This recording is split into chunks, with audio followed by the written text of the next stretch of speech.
guys, this is the Wild Ninja here, and today we're taking a look at NINJAGO Legends, the Fire Knight Mech, set 71846, which has 996 pieces. This is going to be a different set review every time we do a Legends set review, because there's a lot to break down, and I want to get the best quality review out for you guys for these sets, because for over $100 set with, for example, 2 minifigs, you may be questioning, is this worth your buy? Now, is it? Let me answer that age-old question. What LEGO sets should you buy and not to buy? Is this going to be one of them? You'll find out by the end of the review. This is NINJAGO Legends, the Fire Knight Mech, set 71846, 996 pieces, and for 14 and above. Is this really the best NINJAGO Fire Mech? Let's talk. I'll start off the review with taking a look at the Fire Mech itself. Now, the interesting thing about the Fire Knight Mech, we'll take a look at the sword a bit later on as well, because that alone has its own interesting features. Don't know why I just pulled it off like that. And this is, to me, probably the most delicate sort of thing, because every time I've touched this, it's sort of broken, and I've had to look back twice in the instructions to make sure I built everything correctly. I did, which was nerve-wracking for the set review. But interestingly enough, Kai's mech, the whole, mech point piece, where the minifig sits, is all on one of those ratchet pieces. I think they were introduced in the last year sets. So it is on that angle, definitely, and it is sort of hard to move it. But it does really work very well. There's obviously a sticker there. I think that's where the Fire Knight Mech talks through, of course. NINJAGO Legends does come out next week, sometime, I think. That panel piece there has a photo pretty much of the monster that we'll have a look at a bit later on. But this is the pilot's place where Kai is able to sit, which is pretty cool. We'll take a look at Kai a bit later. It's pretty much the same sort of mech's formation sort of gimmick that obviously we see in Jay's mech from the start of last year, or this new Spider-Man and Iron Man mechs from this year. We gotta look at the head as well, using the orange Rontu piece that she has. I just really want to get the best look, which is pretty cool. It's not translucent or anything, so it's not so compelling. It is really cool. I do want to talk about the cape piece. I just want to talk about some other things first. So obviously that component does obviously work when you don't have a minifig in it. And it's supposed to be represented as the head of the Fire Knight Mech, because remember, this dude does talk. So most likely what will happen in the show or whatever, Kai won't be piloting it, I presume, because it doesn't obviously come home with him. So I'm presuming that. Now, on the side here, I sort of want to try pointing things out a bit better, so I'm going to use a sword. We get a lantern here, which was used, I'm pretty sure it originally came in the Temple City set, the Temple of the Dragon Energy Core sets. I'm very happy that we're still continuing to get these in NINJAGO sets. I'm pretty sure we did get it, I could be wrong, in the Dragonstone Shrine set. I think we got one. I can't really remember off the top of my head. But I presume that's been a year since we've last got that. We also get this new chain piece that people have been using for the Nunchucks of Lightning this year. That's very good. This is the first time it comes in a NINJAGO set. Would you believe that? That's cool. I just love the way it's pretty much put there to be this shaking lantern. Obviously, Kai will be, we don't know if he'll be taken along, but it makes sense for a character in NINJAGO's setting to always carry a lantern. If you remember Day of the Departed, you carry a lantern to represent your ancestors. The Fire Knight Mech must be carrying a lantern for every Fire Master. Maybe the Fire Master that passed with him, and he doesn't want to let go of that. Maybe that's what the lantern is for. And taking a look at sticker detailing on the arms, this will be the same thing sort of on the other side. We get this detailing of chains sort of in the arm crosshairs, which are pretty nice. Obviously, it might be a movable feature if this was a real thing, and there would be chains sort of in the mech to make it work. We have more fire symbols, especially mainly naming it, I think, Kai. I'm pretty sure that stands for K. If I'm mistaken, you can let me know, because I'm pretty sure Kai is, that doesn't say F. I think another letter in Ninjago. But taking a look, keep going around, obviously, I'm going to take a look at this nice cape. The cape is pretty much on this, how do I say it? Little joint piece that didn't really need to be there. But nonetheless, it is a really nice cloth piece. I'll talk more about this cloth sort of material in the bounty set when I get it. Mainly because I don't think this material is something that makes the set. It's not how the wings open. This isn't a wing thing. Yeah, it does fold and move. But it's pretty much, it stands there to be for the mech. It's a cape pretty much. It's like your Batman, your Robins. It's nothing too powerful. Obviously, when you do move the mech itself, its arms. So if you move, trying to move as you move the arms, the cape also then moves with it as well, of course. And you can have that back piece also rotate as well. So it is really nice to obviously get these articulations in the mech. Now, the big question that I probably compare the set to from last year so far while we're talking about this, because I haven't spoken about legs yet. If we're going to compare this to any set from last year, I want to bring Kai up here. I would try comparing this to the Cole mech from last year. The reason why I would do this is pretty much for one simple reason. If you take a look at this would be similar to what Cole's mech, and the same price as Cole's mech as last year with the whole set. This time being 2 figures, and this is more of a display piece.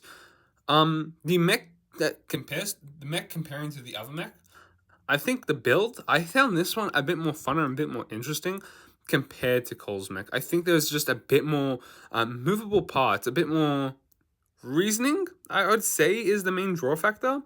It is definitely an opinion.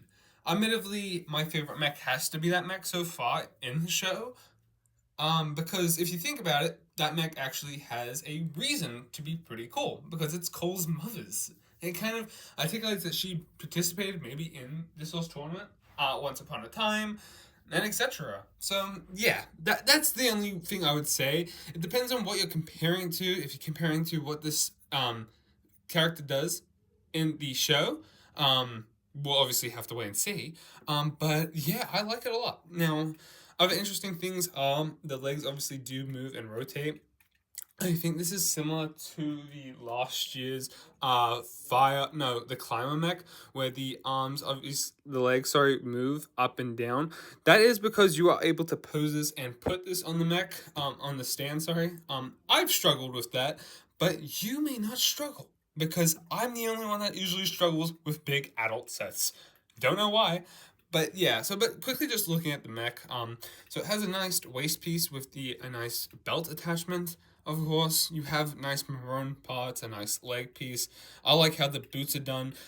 Sort of the design that they're going for with these mechs, and I like it a lot, is how they look like the Japanese sandals.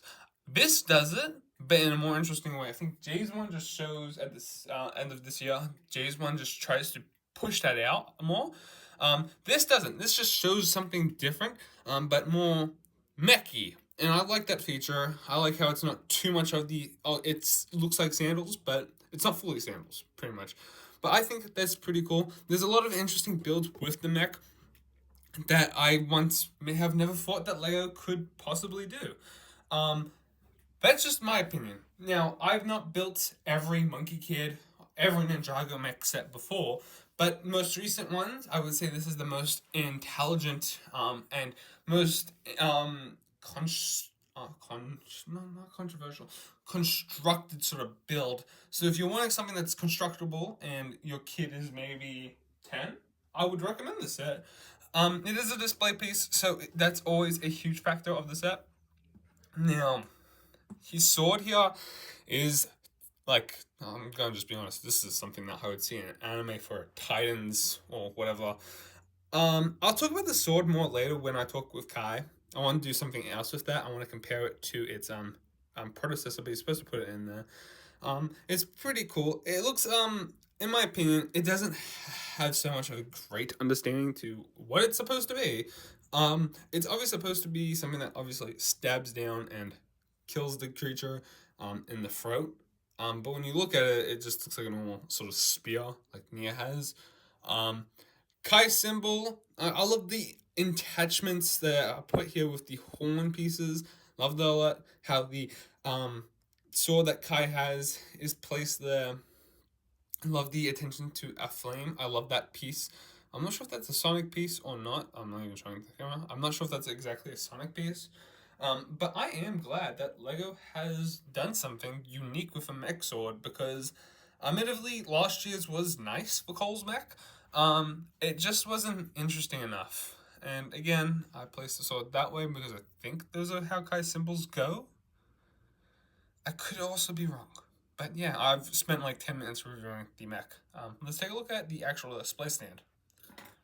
The display stand is interesting for many reasons. So firstly, the display stand captures your eye with the big giant monster sort of on the side, and then you have this, like, in my opinion, sort of city dock part, which is obviously broken off maybe from another realm. I found that pretty cool. It's like a little harbor belt. Now, obviously, these two attachments, as you've seen in probably plenty of other reviews, is where the mech stands. We'll look at that later. But we're taking a look at the monster here. Now, we've seen this guy black and white, but I think this is a different creature Kai may fight in this show.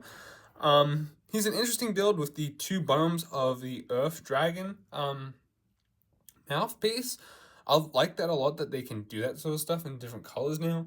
Intentionally, if you do break this, you may think you put it on wrong, but you have put it on right, because technically, those flat pieces there need to be showing out. I love just how creepy this guy looks. I'm not sure if those are exclusive to the set or not, but I just love how the build is. I've never built something so articulated before. Now, obviously, everything here can obviously move and rotate, so you could pose this however you want. I'm going to sort of try to point some stuff out that I also find interesting. I love how, for example, you got these like little bursts of water popping out and trying to show that the Kraken or whatever this monster is showing off. And we can see this dude falling out. But yeah, we also have a boat here as well that has obviously tipped overboard. I found this to be pretty cool. I like this a lot. I think for a display stand, for a mech, whatever we see in the show is pretty cool. Now, we're going to quickly put on the mech. I'm going to do this live with you because I'm struggling to put this thing on, and I think it's just me. So I'm trying to just show off how the photo has it. So this is standing straight up. As so, this, I'm gonna move this, and then this is pretty much like that, and I think that's supposed to come in more. And I'll show you a better look at this, but I'll get this all attached, and we'll have a look at it further back. That's the look you'll go for when you are trying to display the set. You can obviously move things around so it looks like the monster has grabbed the boat. You can also have this sort of like in Kai's hands. So yeah, that is what you're aiming for pretty much. I love this a lot. I love this. Definitely Ninjago needs to do more. It is obviously very interesting. I just wouldn't move it around while it's on display so much. Because you're gonna find it very hard to obviously move. I love that cape piece so much. You'll find that the ball joints will fall off if you move it and you're carrying it around. I would build it, put it in a place that you want to display it, and just keep it in there. I'm gonna do that right now, actually, and I'll quickly show off where I'm displaying it. So that too. So I do want to make something really clear here. I'm really happy with the Kai that we got in this set. I love the attention to detail, obviously. Heavily there, of course. I'm trying to move the mech away. Now, some things that we should find interesting to note here. There is the Source Dragon symbols. There's a lot of maroon and gold, obviously to represent the mech itself. I'm going to quickly grab a Kai. I think the tournament sources Kai quickly to, well, maybe not. I actually don't know what Kai I need to grab for this. Whichever one has the Source Dragon symbol. Because I'm pretty sure everyone keeps saying that this is not the same symbol Kai has. Which I don't know if they're correct about. I'm grabbed Kai there, the original Kai, from Dragon's Rising. Taking a look at the back, I love just the printing on this. No, it's literally the same. Who the hell said it's not the same Kai? That symbol's cool. This reminds me so much of the energy versions of the suits. Just that shiny gloss on this. I don't want to wreck that. But I love this version of Kai. Very cool. I love it a lot. Now, I don't have nitpicks about this. I think that's a fantastic job that they did with this version. If I was to say one thing about it, though, I would love to upgrade it and make it look more show accurate in the set. I think the set doesn't do maybe what they wanted to do for the short exactly. That makes sense in my opinion. But let me show you what I would do to quickly upgrade this guy. I've been tossing and turning and saying that the hairpiece with the red bandana is horrible because he's all maroon. I think just on the set photos, I think just set photos, I don't even think on the box, it doesn't really irritate me. I think the headband makes sense. I feel like the show will mainly give us that explanation. But these are quick things that I would do to fix this guy. If you wanted to, and you had these parts. Number one, if you have the original Season 11 Master Wu, I'd give him that cape. Plus this armor.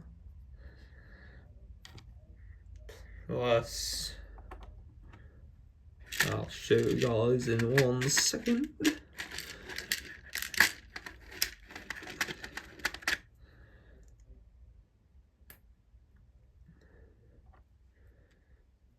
I'd probably even give him that Monkey Kid hairpiece, but I don't think they have the Monkey Kid hairpiece in brown.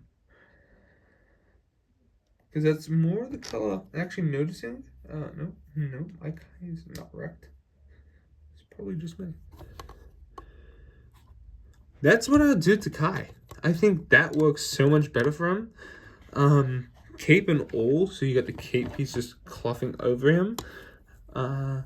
And it just looks so much nicer. I think Kai definitely stands out, and especially with that half mask in dark red, it shows off more of his color.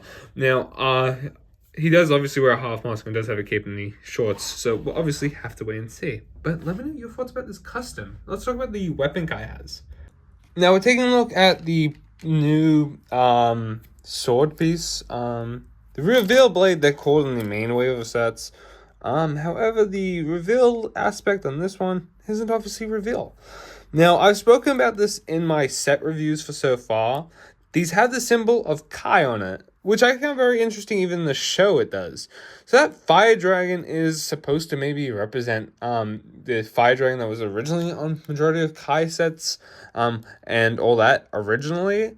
However, I'm starting to believe this might be the guardian dragon that is guarding. Maybe she is the guardian of Kai, and is taking care of him. Maybe that's the guardian dragon's job now, supposed to lead Kai on this path of pretty much good. I don't know. After I think the Land of Monsters, I'm gonna make a theory video maybe about that. But obviously it has this dragon on it. It's interesting to know. Obviously, this is in black. Well, no, sorry, metallic gold. My eyes just went funny there. There's nothing really different about the swords. They're pretty much the same. Just one doesn't reveal. I found something that I wanted to talk about here because it's interesting. I don't know if it's going to have a part in the show. It's really cool. I can't wait to see what this does. So I tried to put him on a display stand. Didn't work at all. But he's pretty cool. Pretty cool. So pretty much he has this rice paper hat piece on the Marvel DC sort of flying parts with the bracket on them. This guy, what's his actual name? He is called the Fisherman. I'm pretty sure his headpiece isn't new. It could be. The torso isn't obviously new. This came out in a lot of sets last year and in the city sets prior. It's really nice to get a minifig obviously like this. Ninjago doesn't do in the main street wave of sets minifigs that look civilians that look interested or are in this show. And I love how they gave us this option to obviously pretty much have this sand hat the Master Wu piece on there. You could obviously, if you wanted to, have a couple of parts and put it there, or you could just put it on the guy's head. But he would also have a double-sided face, of course, so that'd be pretty creepy. It also comes with a paddle. That's really cool. I haven't got a paddle piece in a while, or forever, in Ninjago sort of sets. But yeah, I find this pretty cool just to have a civilian in the set. I think that's not really what Master Wu's set's lacking. The Guardian Dragon's lacking. I think that's not lacking anything. I think this is just interesting. There's not really much to say about this guy. He's pretty cool. Will he be in the show or not? If no, this was really good on Lego's part. I don't think he's actually going to appear on the show, but I think Lego, you did something that you didn't need to do. If this guy doesn't appear on the show, you did something. I love how this guy's just included, even if he's not on the show. If he is, Lego, you did something very good. If he doesn't appear on the show, well, if you did, good attention to detail. Really cool figure. Also, before ending the review, I forgot about the poster. I think the reason I forgot about the poster is because I showed my parents. They pretty much said, give it to us, don't wreck the poster. And this is a phenomenal poster, Ninjago Legends. Maybe we can crop that in for maybe the title. Maybe we can grab that and just have that logo. This Ninjago poster is absolutely sick. Love it to death. It is like folded. Tanner Fishy did say that in his video before about this, and I spoke about it too. Not the best thing that Lego should have done. Maybe had it in the book. I don't know. I think the legacy stuff, that little poster thing was pretty cool. Should have just been A4, I think. Just keep it A4, same size as the book, right? So it's pretty cool. Love it. So I do have a bit of a model train collection. You might have seen this in a couple of my videos that I've been doing when I'm doing the set reviews. I've tried to place a bit of Ninjago stuff with my sort of Thomas sort of train collection stuff. Obviously this fits perfectly, but I think this is just the best way to display everything at this point. I don't know if I'm going to put Kai on the display stand, because I also do have a display stand going this way. Just up there, which has all the ninja suits. I don't think this Kai belongs there at all. But however, I found this really cool and really interesting. I'm going to keep it like that for now, because I like the look of it. It looks really sick. I'm going to guess the Guardian Dragon's going to have to go here on top with everything else. This is how I sort of display things. So pretty much, yeah, I'm really invested into seeing what will come out of the next year's Ninjago Legends sets. Let's get back to ending this review with what small pieces you get. And that's a bunch of the spare parts you get. So it's not really an interesting selection, but it's also not a lot compared to what we usually get. So yeah. Why in Wild Ninja are we looking at the back of the box for the conclusion? Why are we looking at the set? Again, this is supposed to be a different review compared to every other Ninjago set. This set isn't the same sort of set that we always get. We've never got something like this, so promoting it like an exclusive sort of item that we're never going to get again, maybe? We don't know. Next year could be totally different and we don't get something like this, and I want to make sure I've shown it off in its absolute best form. Now, the box's detailing is absolutely sick as well. I didn't say much about the front of the box because it was an introduction, so I'm going to take a look at the back of the box. This is obviously the normal sort of set. I don't want to give you a headache, but this is normal. Taking a look at the start again, go back to there, you'll see it's very different. Appraisals to the LEGO designers for what they did here. A praise to everyone who's behind the Ninjago team, the LEGO staff. You've done something that, in my opinion, It's very late in the party for the show, but thank you for doing it. You obviously didn't need to go all out on a short theme. Um, that sounds stupid to be thankful for, but you didn't have to do this. I'm glad you did because Ninjago does deserve stuff like this. I know it's probably silly to have an exclusive minifig in here, which is now locked behind a $140 set in Australia. But I'm very glad you were able to come up with something like this. Thank you, LEGO, for this opportunity of letting Ninjago fans actually get these sort of sets now. I want to get the Guardian Dragon. Don't know when I'm going to get that and the Bounty. But when those two come, I have great reviews about those two. This is conclusion. Peace out from the Wild Ninja.